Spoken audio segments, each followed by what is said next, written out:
Shalom anak-anak, puji Tuhan kita bisa kembali berkumpul untuk memulai kegiatan belajar mengajar kita.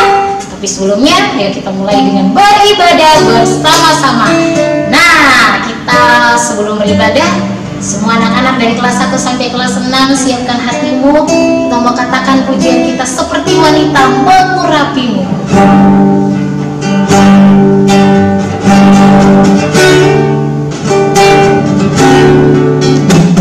Seperti wanita mengurapimu,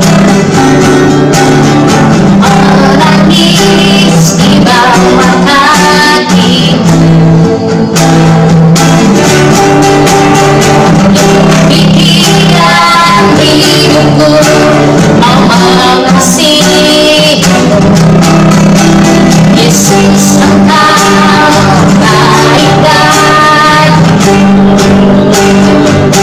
sampai lagi ku menutup mata, ku tetap setia menanti janjimu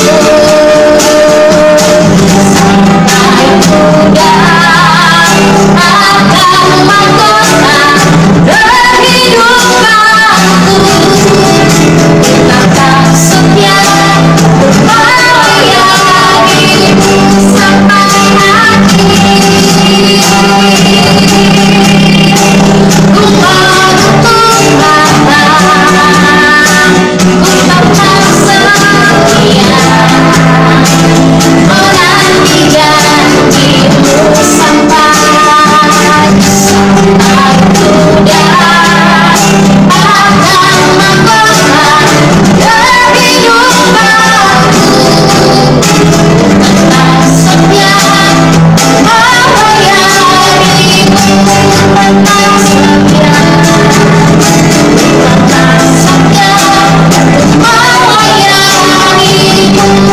tetap setia, tetap setia untuk melayanimu.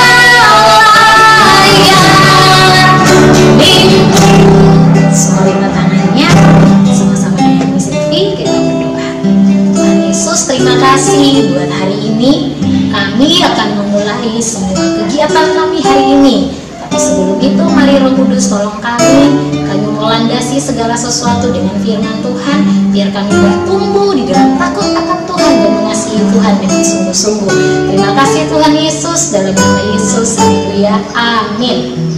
Nah, semuanya ikuti Miss Evi ya, kita nyanyi sambil gerakan tua gampang.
Bisa lupa kitabnya di sini.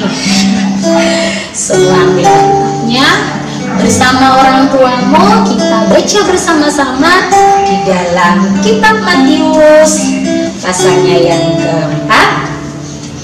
Kitab Matius pasal yang keempat ayat 1 sampai ayatnya yang ke-25. Matius pasal 4 ayat 1 sampai 25. Kita baca sama-sama ya anak-anak. Pencobaan di padang gurun. Maka Yesus dibawa oleh Roh ke padang gurun untuk dicobai iblis. Dan setelah berpuasa 40 hari dan 40 malam, akhirnya laparlah Yesus. Lalu datanglah si pencoba itu dan berkata kepadanya, "Jika engkau anak Allah, perintahkanlah supaya batu-batu ini menjadi roti." Tetapi Yesus menjawab, "Ada tertulis, manusia hidup bukan dari roti saja, tetapi dari setiap firman yang keluar dari mulut Allah." Kemudian iblis membawanya ke kota suci dan menempatkan dia di bumbungan bait Allah. Lalu berkata kepadanya, "Jika engkau anak Allah, jatuhkanlah dirimu ke bawah, sebab ada tertulis mengenai engkau, Dia akan memerintahkan malaikat-malaikatnya dan mereka akan menantang engkau di atas tangannya, supaya kakimu jangan terantuk kepada batu." Yesus berkata kepadanya, "Ada pula tertulis, janganlah engkau mencobai Tuhan Allahmu." Dan iblis membawanya pula ke atas gunung yang sangat tinggi dan memperlihatkan kepadanya semua kerajaan dunia dengan kemegahannya, dan berkata kepadanya, "Semua itu akan kuberikan kepadamu jika engkau sujud menyembah Aku." Maka berkatalah Yesus kepadanya, "Menyalah iblis, sebab ada tertulis engkau harus menyembah Tuhan Allahmu dan hanya kepada Dia sajalah engkau berbakti." Lalu iblis meninggalkan dia, dan lihatlah malaikat-malaikat datang melayani Yesus. Yesus tampil di Galilea. Tetapi waktu Yesus mendengar bahwa Yohanes telah ditangkap, menyingkirlah ia ke Galilea. Ia meninggalkan Nazaret dan diam di Kapernaum di tepi danau di daerah Zebulon dan Naftali, supaya genaplah firman yang disampaikan oleh Nabi Yesaya. Tanah Zebulon dan tanah Naftali jalan ke laut, daerah seberang sungai Yordan Galilea, wilayah bangsa-bangsa lain. Bangsa yang diam dalam kegelapan telah melihat terang yang besar, dan bagi mereka yang diam di negeri yang dinaungi maut telah terbit terang. Sejak waktu itulah Yesus memberitakan, "Bertobatlah, sebab kerajaan surga sudah dekat." Yesus memanggil murid-murid yang pertama. Dan ketika Yesus sedang berjalan menyusur danau Galilea, Ia melihat dua orang bersaudara, yaitu Simon yang disebut Petrus dan Andreas saudaranya. Mereka sedang menebarkan jala di danau, sebab mereka penjala ikan. Yesus berkata kepada mereka, "Mari ikutlah Aku, dan kamu akan kujadikan penjala manusia." Lalu mereka pun segera meninggalkan jalannya dan mengikuti Dia. Dan setelah Yesus pergi dari sana, lihatlah pula dua orang bersaudara, yaitu Yakobus anak Zebedeus dan Yohanes saudaranya. Bersama ayah mereka Zebedeus sedang membereskan jala di dalam perahu. Yesus memanggil mereka, dan mereka segera meninggalkan perahu serta ayahnya lalu mengikuti Dia. Yesus mengajar dan menyembuhkan banyak orang. Yesus pun berkeliling di seluruh Galilea. Dia mengajar dalam rumah-rumah ibadah dan memberitakan Injil Kerajaan Allah, serta melenyapkan segala penyakit dan kelemahan di antara bangsa itu. Maka tersiarlah berita tentang Dia di seluruh Syria, dan dibawalah kepadanya semua orang yang buruk keadaannya, yang menderita berbagai penyakit dan sengsara, yang kerasukan, yang sakit ayan, dan yang lumpuh. Lalu Yesus menyembuhkan mereka. Maka orang banyak berbondong-bondong mengikuti Dia. Mereka datang dari Galilea, dan dari Dekapolis, dan dari Yerusalem, dan dari Yudea, dan dari seberang Yordan. Wah, kita sudah belajar sama-sama baca firman Tuhan dalam Matius pasal 4. Ada kisah di mana Yesus dicobai oleh iblis di padang gurun. Ketika Yesus berpuasa 40 hari 40 malam, sebenarnya Yesus itu lapar sekali. Lalu iblis datang, dan 3 kali iblis mencobai Yesus. Dan kalau waktu iblis mencobai Yesus, iblis katakan seperti ini, "Jika engkau anak Allah, perintahkan supaya batu-batu itu menjadi roti." Lalu kedua, iblis katakan seperti ini, "Jika engkau anak Allah, jatuhkanlah dirimu ke bawah, sebab ada tertulis mengenai engkau, Dia akan memerintahkan malaikat-malaikatnya, dan mereka akan menantang engkau di atas tangannya, supaya kakimu jangan terantuk kepada batu." Dan yang ketiga, iblis membawa Yesus ke atas gunung yang sangat tinggi dan memperlihatkan kepadanya semua kemegahan di dunia, dan berkata, Semuanya itu akan kuberikan kepadamu jika engkau sujud menyembah kepadamu. Wow, Yesus aja dicobai loh sama iblis. Tapi yang menarik dari kisah ini adalah ketika Yesus dicobai, Yesus memakai firman Allah untuk melawan iblis. Nah anak-anak, kenapa bisa dibilang ini menarik? Karena bisa mau kamu belajar hari ini.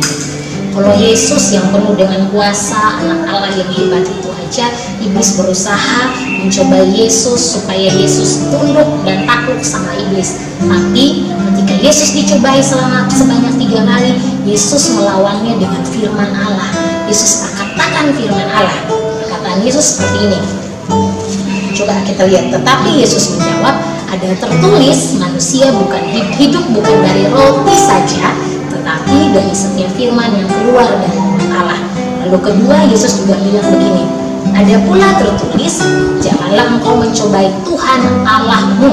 Dan yang ketiga, Yesus berkata, engkau harus menyembah Tuhan Allahmu dan hanya kepada Dia sajalah engkau berbakti. Nah, hebat ya, Yesus lawan iblis dengan firman. Walaupun iblis pakai firman, Yesus lawan lagi dengan firman. Sekarang gimana dengan kamu?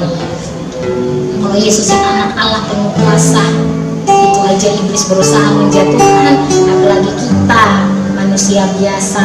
Kamu, guru, Miss Evi, kamu, Miss Evi, guru-guru, semua butuh Tuhan Yesus, butuh firman. Kamu harus banyak baca firman, banyak baca Alkitab.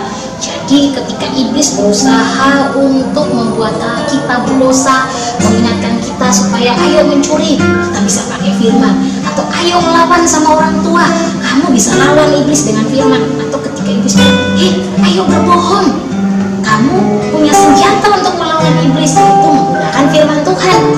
Nah, kalau kamu nggak baca Alkitab, kamu nggak renungkan firman Tuhan, kamu malas-malas waktu firman Tuhan disampaikan, lalu dengan apa kita dapat melawan iblis?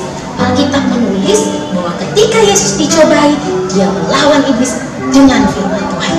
Miss Evi harap kamu juga suka baca Alkitab.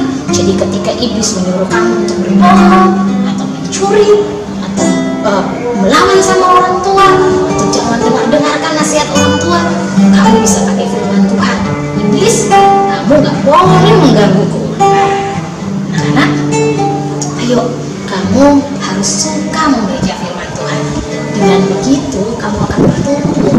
Ketika iblis berusaha mengganggu kamu, membuat kamu melakukan hal-hal yang keliru, kamu dengan firman Tuhan kamu semakin dikuatkan. Nah, ini pelajaran yang mau kita pelajari bersama-sama. Yang kedua, sebelum Yesus melayani itu, Yesus memulai dengan bersama-sama Yesus berdoa, berpuasa, lalu Dia mencari murid-muridnya, lalu Yesus melayani. Yesus menyembuhkan orang sakit, Yesus membuat banyak mujizat. Dimulai dari Yesus berdoa dan berpuasa. Miss Evi bukan suruh kamu berpuasa. Pasti kamu bilang, Miss lapar. Bukan. Miss Evi mau bilang, sebelum kamu memulai segala sesuatu, ayo awali dengan berdoa. Dengan begitu kamu bisa jadi anak-anak yang fokus ketika belajar, yang fokus ketika melakukan apapun, dan Tuhan akan memimpin hidupmu sepanjang hari ketika kamu memulai dengan berdoa bersama-sama. Karena itu anak-anak SD Kristen Elim kelas 1 sampai kelas 6, ingat 2 hal ini, rajin baca Alkitab dan rajin berdoa. Sebelum kamu memulai segala sesuatu, mulailah bersama dengan Tuhan.